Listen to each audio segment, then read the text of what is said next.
Good afternoon.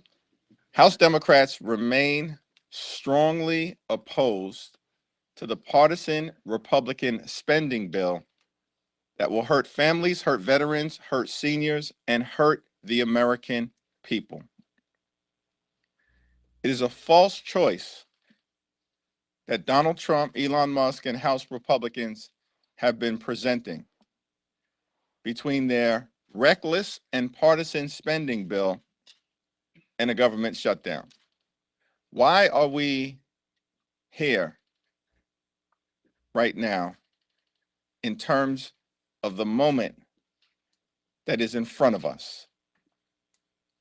It's because Donald Trump and House Republicans decided to walk away from the negotiating table when there were bipartisan conversations ongoing between House Democrats, House Republicans, Senate Democrats, and Senate Republicans in a manner consistent with the Bipartisan Fiscal Responsibility Act that was passed in May of 2023. Donald Trump ordered House Republicans to walk away from the negotiating table at the end of February. House Republicans then passed a partisan and reckless bill that cuts funding for health care, cuts funding for veterans, and cuts funding for nutritional assistance to children and families. It's an unacceptable, unconscionable, and un-American spending bill. That's why House Democrats remain strongly opposed.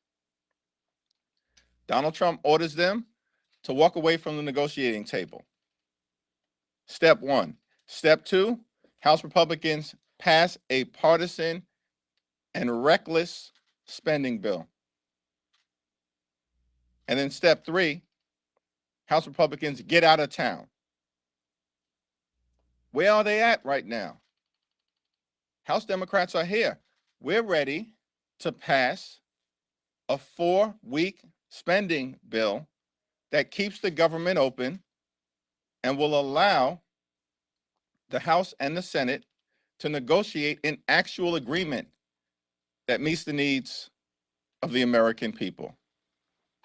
But we do not support a bill that is designed to hurt the American people that Donald Trump and far-right extremist Republicans are trying to jam down the throats of everyday Americans. I now yield to our distinguished whip, Katherine Clark. Thank you so much, Mr. Leader. Proud to stand here with you and Chairman Aguilar. What we saw is a GOP that campaigned on a promise to the American people that they would lower their costs, they would make their families safer. And in the last 7 weeks, we've seen them do just the opposite. They've slashed Medicaid. They've taken away veterans benefits. They are attacking the funding for our public schools. They are out there saying elimination of Social Security and Medicare, it's the only way to balance our budget. And we have been clear with this process that led us to this vote today that we would join them in any CR, in any spending plan that protected Social Security, Medicare, Medicaid, veterans benefits, feed hungry kids in this country, and keep our schools open. But that's not what they did. And when they put forward this bill, not only is it bad on the four corners of it, but we saw House GOP member after House GOP member come out and say in public, I wasn't sure about signing on to this until I met with the Trump administration, and they told me this is their vehicle for further dismantling the services that people who work for a living depend on in this country. And that's why we're unified in our opposition. And we are not going to buy into this false binary decision that it's a parade of bad choices. We know that already. We know what this administration and their enablers in the GOP and Congress are doing to the American people. Shutdowns are terrible. But so is this dismantling and this scheme to take deserving taxpayers' money and give it to the billionaire class. Each and every step of this is part of that scheme against everyday Americans who are waving their hands at this administration and saying, live up to what you told us you would do. You are betraying us. There is a reason the House GOP said, let's cancel town halls, because they don't want to face the voters they are betraying. So we're saying at this moment, come back to the table, come back and negotiate. We've never had a shutdown where one party controls the White House, the House, and the Senate. That has never happened for a reason. And so this is a very unprecedented situation and an unprecedented disaster for the people who sent us here. If we do not do everything in our power to fight back and say, come back to the table, make a plan that is centered around the American people. And I'm proud to join in this fight with my friend from California, Chairman Pete Aguilar. I want to thank Whip Clark and Leader Jeffries for their continued leadership of House Democrats who have been very clear what side we're on. Leader Jeffries has been consistent in saying we will always stand up for the American people. They are asking us to fight back against this slashing attempt to gut Medicaid, cut Social Security, eliminate the Department of Education, all so the billionaire class can pay less in taxes. This is a fight worth having today and tomorrow and next week, and as long as we were here in Congress. Our constituents are worried about how they're going to pay the bills, how they're going to buy a home, how they're going to send their kids to college. They are seeing their prices go up, and these Republican policies tank the stock market. They're not following the Beltway news of who's up and who's down, but they are very attuned to the Republican recession and that it could cost them their health care and their job. And they know when their elected officials are willing to fight for them. They know when someone is looking out for their own pocketbook or they're looking out for their own self-interest. That's why House Democrats will continue this fight and to continue everything we have done to center this around the American people. And we'll continue to do that under the leadership of Hakeem Jeffries. Questions? Has Senator Schumer, in your mind, acquiesced to Trump? That's a question that is best addressed by the Senate. The vote hasn't taken place yet, and the House Democratic position is very clear. We strongly oppose any efforts to cut the health care of the American people, veterans benefits, and nutritional assistance, all of which are in the partisan Republican bill.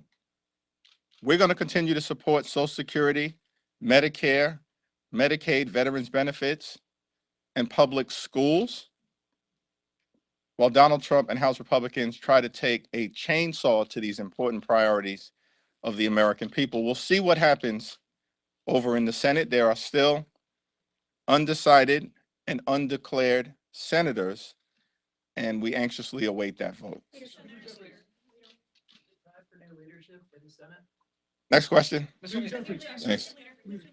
First, can you clarify, are you encouraging your Senate colleagues to vote no on cloture, not just the bill itself? We've been very clear. We strongly oppose the reckless Republican spending bill.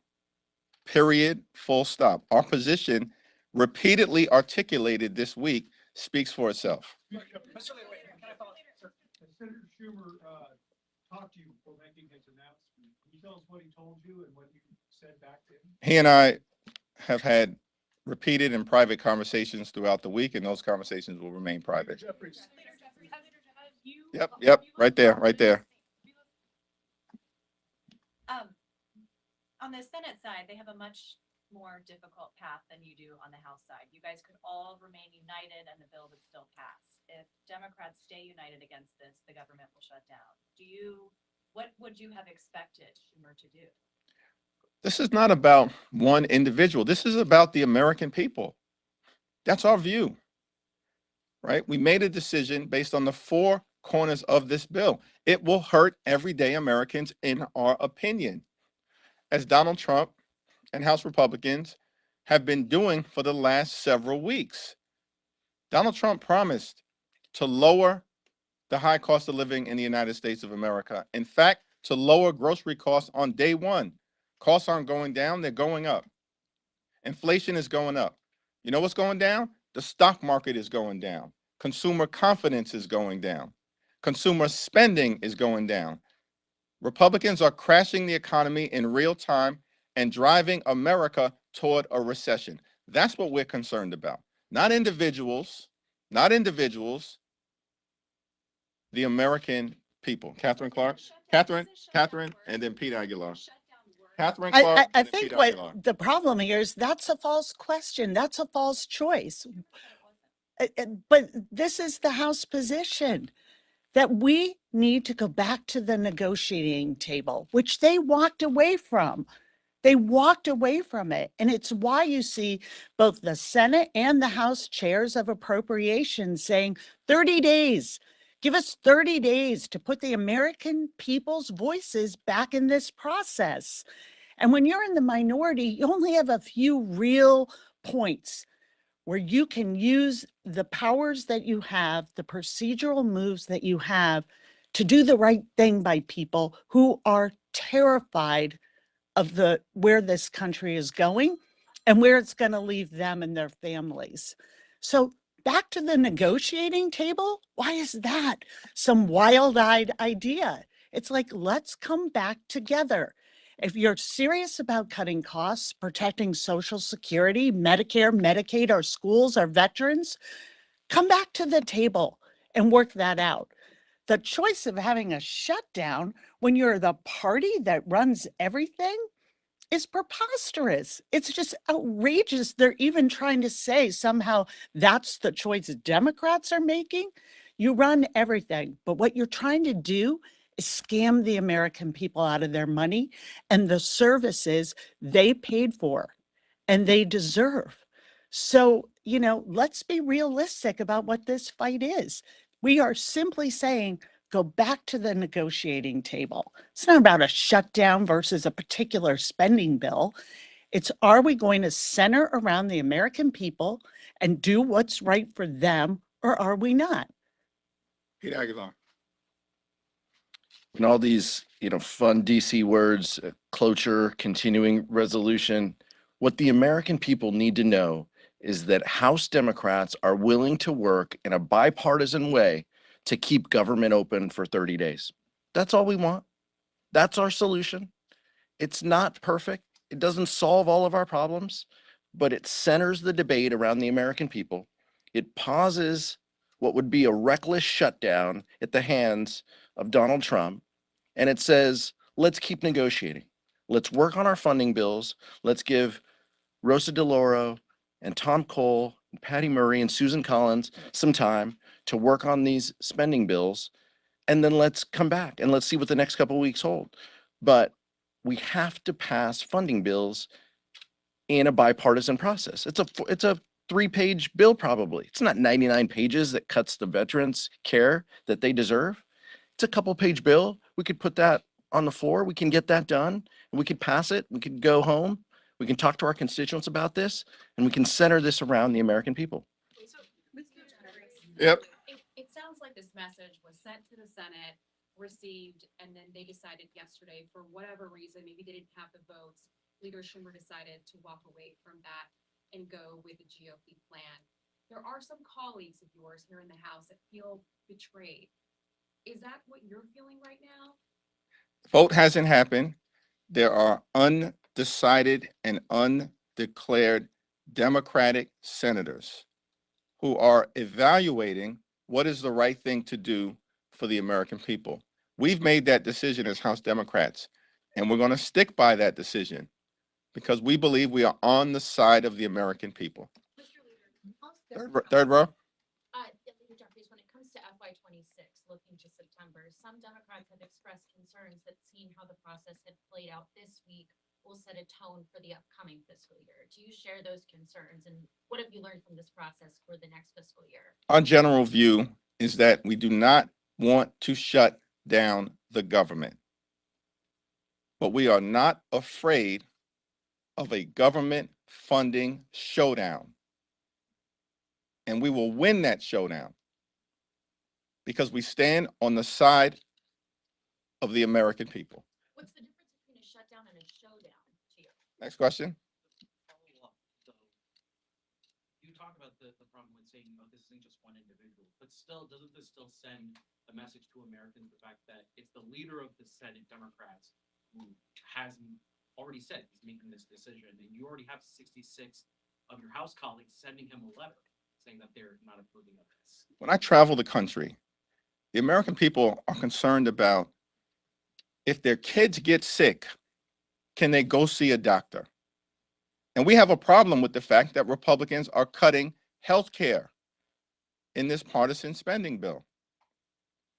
There are veterans in this country who want to know that after serving this country, sacrificing, putting their lives on the line, that their country will be there for them in the way that they were there for America. There are mothers and fathers who are struggling to make ends meet. They are working hard. They're playing by the rules. But they're not sure whether they can put food on the table day to day, week to week, month to month. And the Republicans in this bill, just like they're cutting veterans' benefits, are cutting nutritional assistance to children and families. That's what we have a problem with. That Republicans are hurting the American people. That's why House Democrats are strongly opposed to this bill. Leader Jeffries, Senator Chuck Schumer from your state, he had clearly a different view of this than you. He is not saying let's go back to the negotiating table. He's saying let's take this vote. So have you lost confidence in him? The fact that you guys see this so differently. Next question. Thanks. Thank you. Back to my colleague's question. Can you clarify what you mean by showdown versus shutdown? That you guys are ready for a showdown, but not a shutdown. What is a showdown versus what may occur if the Senate takes this vote? Listen, it speaks for itself. Let's be clear about the party who shuts down the government. It's not Democrats, it's Republicans, repeatedly. In the 1990s, House Republicans, led by Newt Gingrich, shut down the government twice because they wanted to cut Medicaid. Democrats rejected that position. And Republicans were forced to reopen the government and engage in an unconditional surrender. In 2013, my first year in the Congress, House Republicans, the Tea Party, Ted Cruz, they shut the government down for 14 days in October because they wanted President Obama and Democrats to repeal the Affordable Care Act. They told us my way and the highway. We showed them the highway. And after 14 days, Republicans engaged in an unconditional surrender, and the Affordable Care Act is alive and well. And all of us were here and in various forms of leadership during the 35-day government shutdown. It started in December of 2018, and it carried all the way into February or so of 2019. In that shutdown, Donald Trump closed the government because he wanted Democrats to divert taxpayer dollars, billions of taxpayer dollars, to pay for his medieval border wall that he promised Mexico would pay for. And he wanted to take American taxpayer dollars away from defense and national security. We told him to get lost. And after 35 days, Republicans engaged in an unconditional surrender. What I'm saying speaks for itself. Check the history. We're on the right side of the American people. We don't want to shut the government down. They do. But we're not afraid of a showdown. House Democrats have been united in their opposition against this continuing resolution, but that's a different position that we're hearing from Senate leadership. How does this not play into those accusations that Democrats are not unified? House Democrats remain very unified. Let me yield to Katherine Clark and Pete Aguilar. But what about the party itself? I mean, You asked the question. hearing two You different asked messages. the question. Can we answer it? Yeah, Thank you. absolutely. Yeah, I think what we've seen time and time again is that we have come together. Listen, we're here on behalf of House Democrats, and we know who we have to fight for. We are in a crisis that has been happening in the last 7 weeks. We have seen Doge and Elon Musk going into our most secure data banks, rifling through people's healthcare information, social security information. We don't know what they're doing with that. We are taking them to court, over 100 lawsuits, and we are winning on behalf of the American people, but it doesn't stop their chainsaws. They're going right through everything the American people need to be successful. They're telling us they'll eliminate Social Security.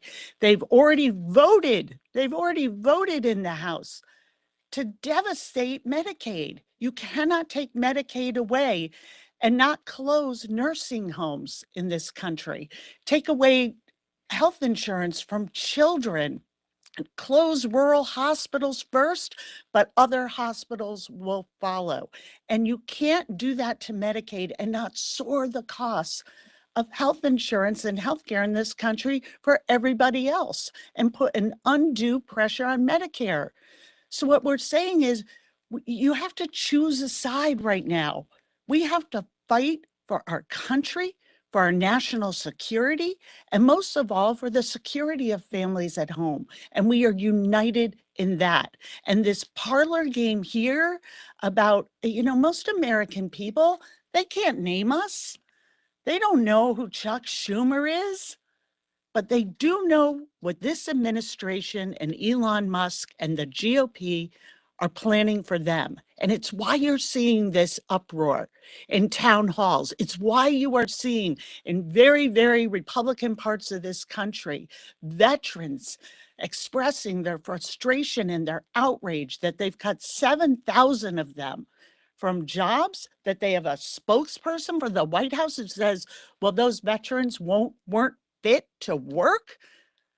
But So the party this is not on the same page here. Schumer's arguing that a shutdown would be more catastrophic because the White House would choose. I am telling you, our party is united on this front, that we will stand with the American people. And we are having a disagreement here, but this is what unites us, is that we're going to continue to work for those people who work for a living, who are looking at their budgets, their family budgets. They're not sure they're going to make it, and they're not sure their place in the future. And as they see their retirement, their Social Security, all being threatened, when they can't afford childcare and eggs and the basics, and they certainly don't know how their kids or they can afford to buy a house, those are the issues that we are saying come back to the table and work on.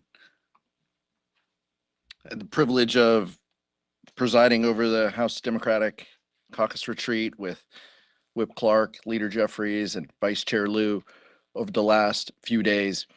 And to a person, House Democrats knew the task at hand.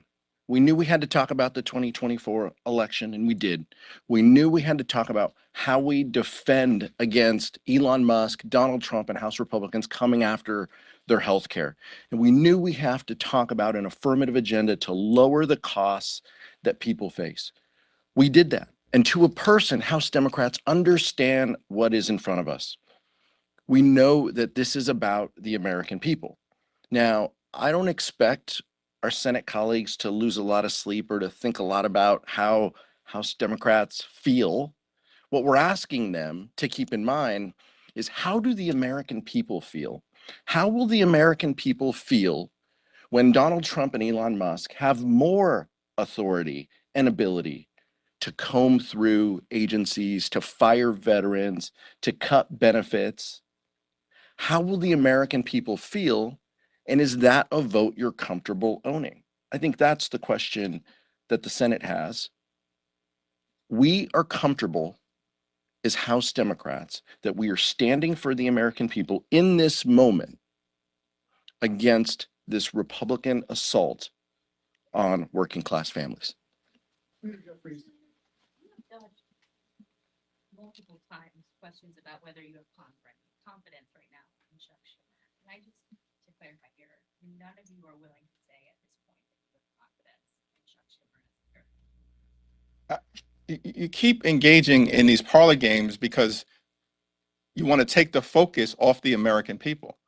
What we're saying is we look forward to continuing to work with our Senate colleagues, all of them, in opposition to the extremism that's being unleashed on the American people. But the focus right now is on everyday Americans, on children, on families, on veterans, on the people that we are fighting for, who Donald Trump and House Republicans are intentionally trying to hurt in a moment where Donald Trump and that whole crew, they are tanking the economy in real time, failing to deliver on their promises to make life better for the American people. And in fact, things are getting worse. That's why Donald Trump's poll numbers aren't going up, they're going down, just like the stock market. We're asking that because real people are protesting. There are 11 people that were arrested today outside of Schumer's office. That's the only, we're not playing any tricks. We're just. Yeah, I travel the country. I represent a district in Brooklyn. I'll be in that district in a few days. I'll be in church on Sunday. I'll be having events on Monday. We have a Medicaid Day of Action on Tuesday. I look forward to reporting back to all of you when I've had conversations with those very everyday Americans that you're talking about, that Pete's privileged to represent in the Inland Empire, that Katherine's privileged to represent in the Commonwealth of Massachusetts, and that I'm privileged to represent in Brooklyn. But I know what they say to me about what matters to them.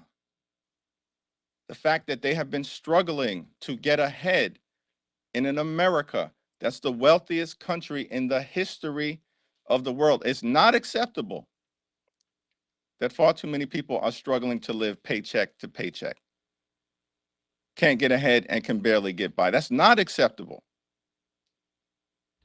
And that's why House Democrats are taking a stand. Thank you. I guess.